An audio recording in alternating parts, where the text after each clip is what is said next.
بسم الله الرحمن الرحيم. إن شاء الله نبدأ مع بعض الجزء التالي من الكورس الهيفي ديوتي تراكس. طيب. اتكلمنا قبل كده عن الحاجات المطلوبة إن أنا أكون مرتبها في الورشة ومرتبها في ذهني عشان أبدأ أتم الشغل. طيب. كنا المرة قبل اللي فاتت اتكلمنا عن الأجزاء اللي هي خاصة أو الجزء الخاص بالسيفتي. طيب.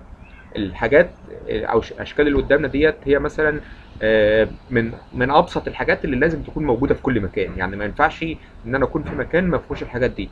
يعني لو بدانا مثلا من سيفتي شوز، يعني اكيد ما فيش مكان مثلا اقول والله لا ده مش مهم الناس.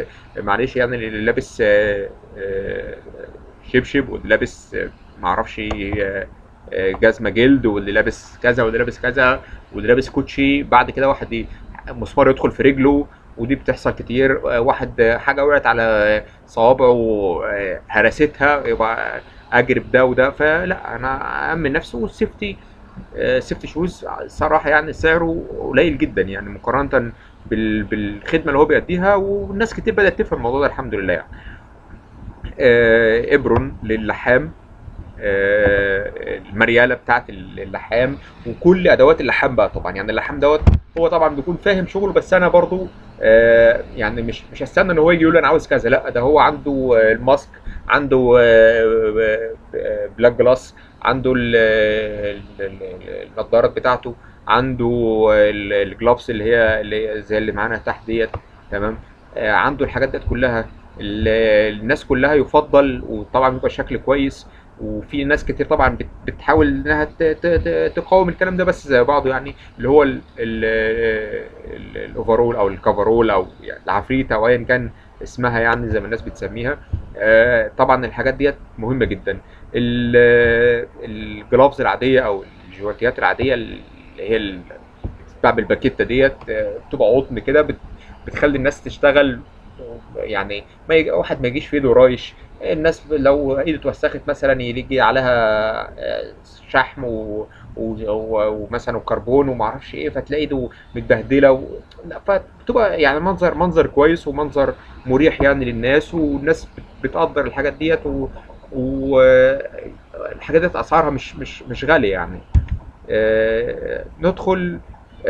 طب معلش خلينا نرجع برضو للحاجات اللي هي في آه، اوقات كتير بتلاقي مثلا ميكانيكي ماسك مثلا حجر جلخ مثلا وبيعمل حاجه معينه.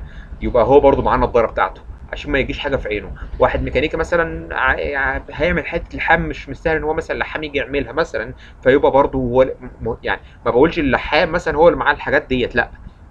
الحاجات الاساسيه همسك المعده ديت ايا كان انا مين. انا المهندس رايح اعمل شغل لحام، ما اقولش لا اصلا مش لا. يكون معايا الحاجه بتاعتي يا اما ما اعملش. هعمل لحام، هعمل اي حاجه لازم اكون مأمن نفسي.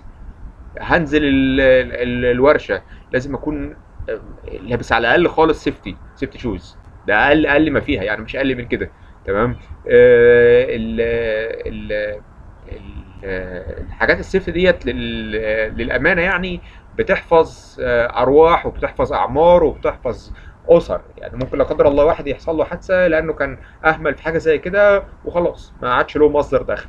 واسرته يعني مين اللي هيعولها؟ خلاص، ما هو صاحبنا ده قاعد بيتعالج بقى ولا كذا. ممكن الشركه ما عملتلوش حاجه. فانا يعني للامانه لازم احافظ على الناس اللي معايا. ندخل بعد كده في الجزء بتاع السياره بقى.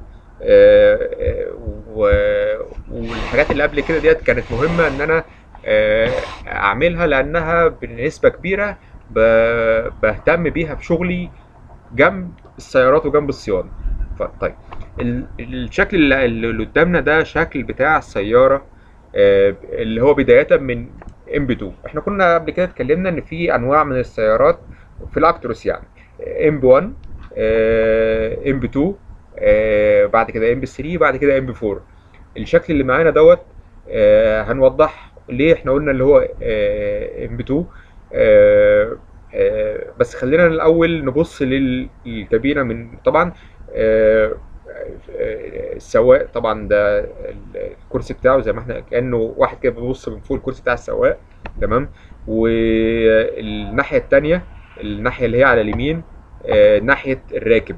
فحتى الناس لما تمسك مثلا اجهزه كشف الاعطال ولا حاجه، يقول لك مثلا باسنجر سايد ودرايفر سايد.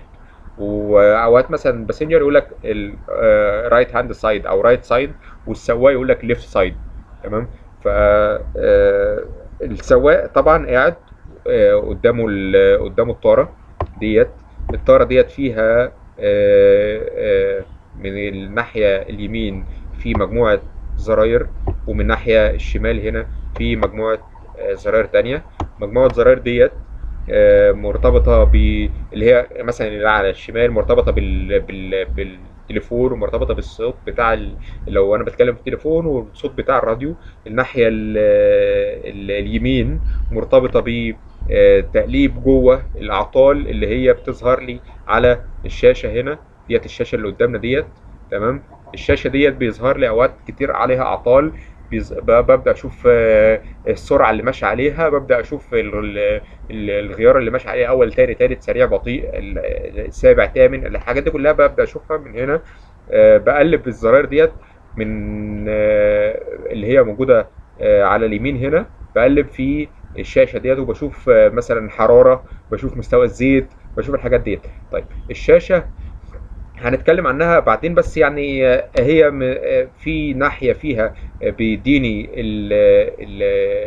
ناحيه بيديني الار بي ام، وناحيه بيديني السرعه. الار بي ام اللي هي ريفوليوشن بير مينيت، دوره في دقيقه. بشوفها بالعداد اللي هنا. في عدادين تانيين هنا، واحد اهو تحت اهوت ده. تمام. وفي عداد تاني تحت هنا. العداد اللي هو على اليمين، يعني انا هحاول اوصل للشكل عشان برضو ايه. ايوه. معانا هنا الشكل اهو. في ممكن نبص على الشكل هنا اليمين هنا فوق العداد اللي هو قدامنا ده عداد ضغط الهواء. وده هنوضح ايه ضغط الهواء. والعداد اللي هنا ده عداد الوقود. طبعا الصوره اوضح من الصوره اللي فاتت، عشان كده جينا هنا يعني.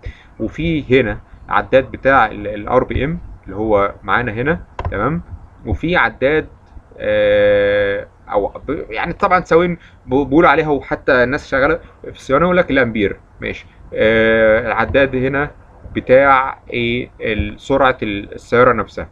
طيب.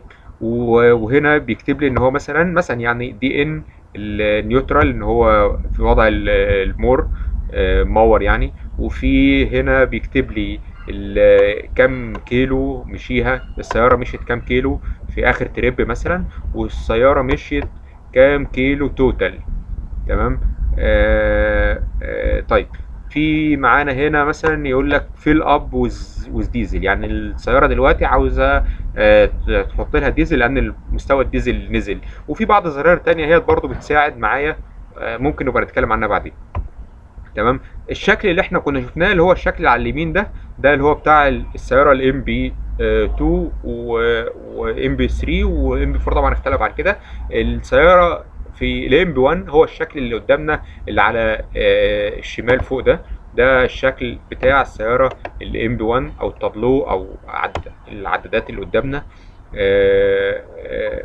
بتاعت الام بي 1. طيب نرجع تاني للكابينه علشان بس نوضح فيها الحاجات اللي كنا ما اتكلمناش فيها قبل كده.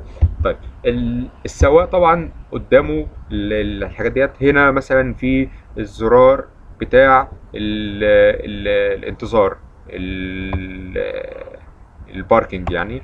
تمام. هنا دوت الباركينج بريك فرامل اليد. تمام.